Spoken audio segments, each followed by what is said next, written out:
Senior Creative Director on the Xbox Publishing team, and I was the writer and creative director of ODST. All right, so first of all, I want to just talk quickly about how ODST slots seamlessly into the unified UI here.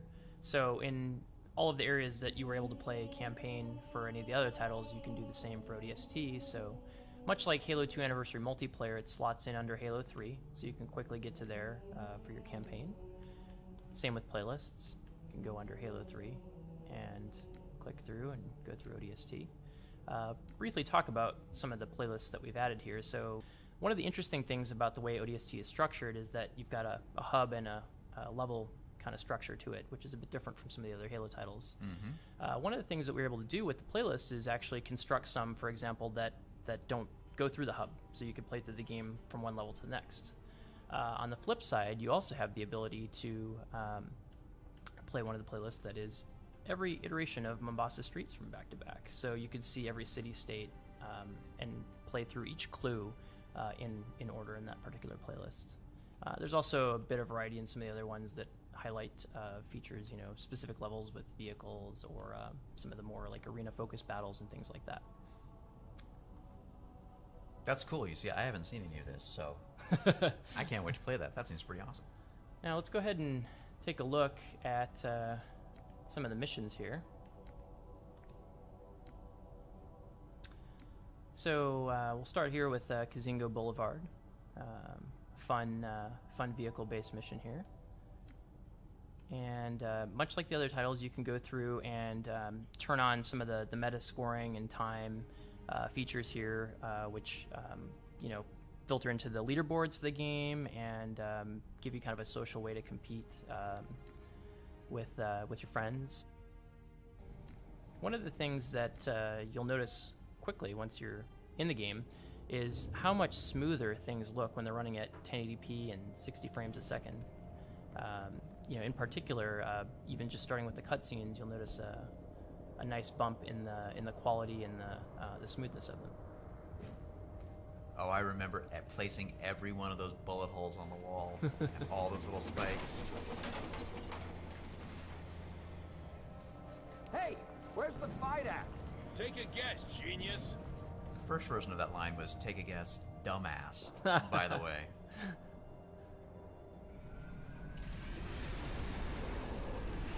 That's CJ Cowan with the manhole bouncing off his head. Or Pat, one of the two, animated that chestnut. Alright, so let's go take a look through a level, and just like all the other games, the universal control schemes are supported for ODST. We've added several ODST specific ones that you can use.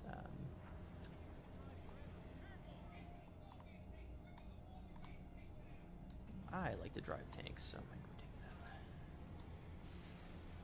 So clearly the design for this mission was, what would be fun is to take a Scorpion and roll it through a town and blow dudes up. And ODST really was, to a large extent, a hit parade in the various missions of the most fun things to do in the Halo sandbox.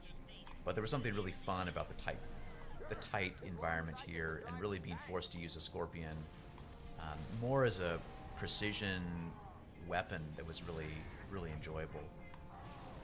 I want you to shoot every lamppost because it's the one thing that's gonna...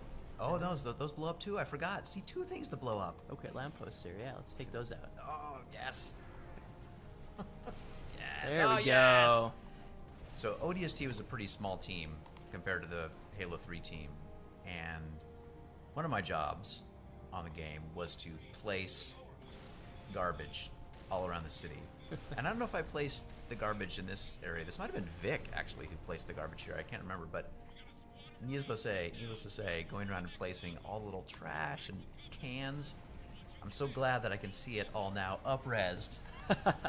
Every Yes. last newspaper. High-res garbage. That's good.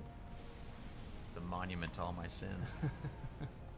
ODST was actually pretty fun. It was the only Halo game that we got to make back in the day where we were building off of an established engine. So rather than reinventing the wheel, we could take the Halo 3 engine and begin to layer features on top of it to make it a better experience. So The compass, the waypoints, all the work we did with the visor mode, we were able to do that because we had some stable code under our feet.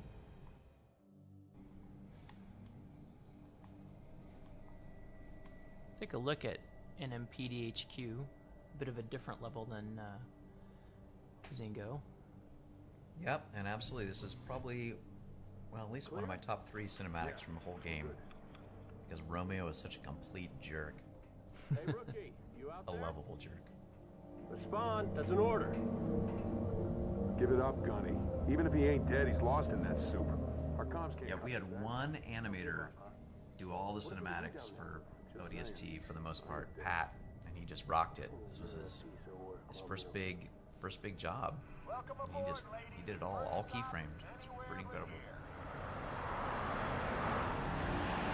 Banshees on your 6. Hit the deck. We're losing her! Watch out! Ah! Mickey, Dutch. Status. All right, let's do this.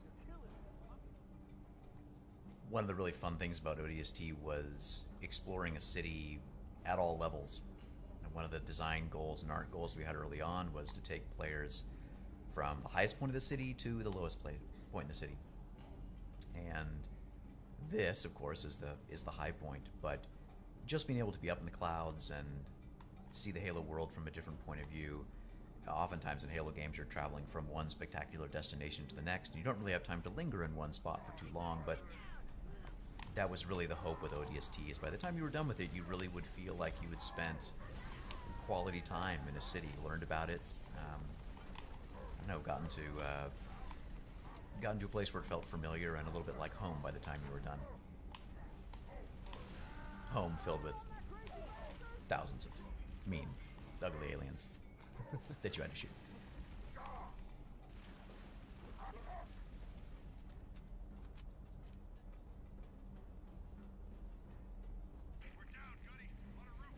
Oh, I remember this room very well. You see that guy with his head up against the desk there on the left? Yeah, you. I'm looking at you, that guy. Placing bodies was such a giant pain in the butt in ODST, I can't even tell you.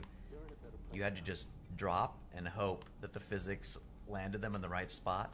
And to get that guy with his head perfectly placed against there, that was like 2 hours on a Thursday at 3 in the morning for me. And oh my gosh. It looks good, right? Yeah, that's a high quality? quality Quality corpse placement? corpse placement. Good. This room had a lot of corpse placement love.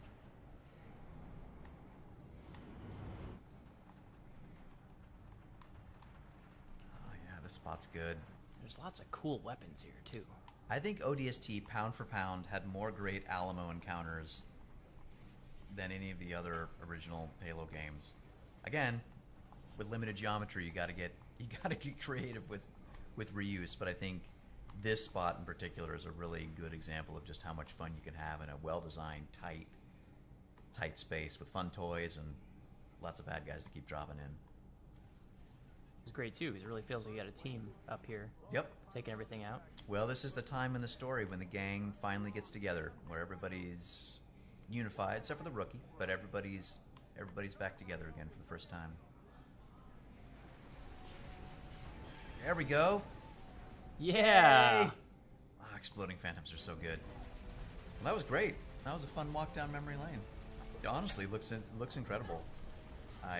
It's a real pleasure to have work that you did a long time ago made even better and prettied up. I think you don't get that a lot in this industry. You make games and the hardware goes away and the software gets stale and you don't get to enjoy them full stop, let alone get to see more beautiful versions of them. So it's great. It's a real treat. Looks awesome. You guys did a great job.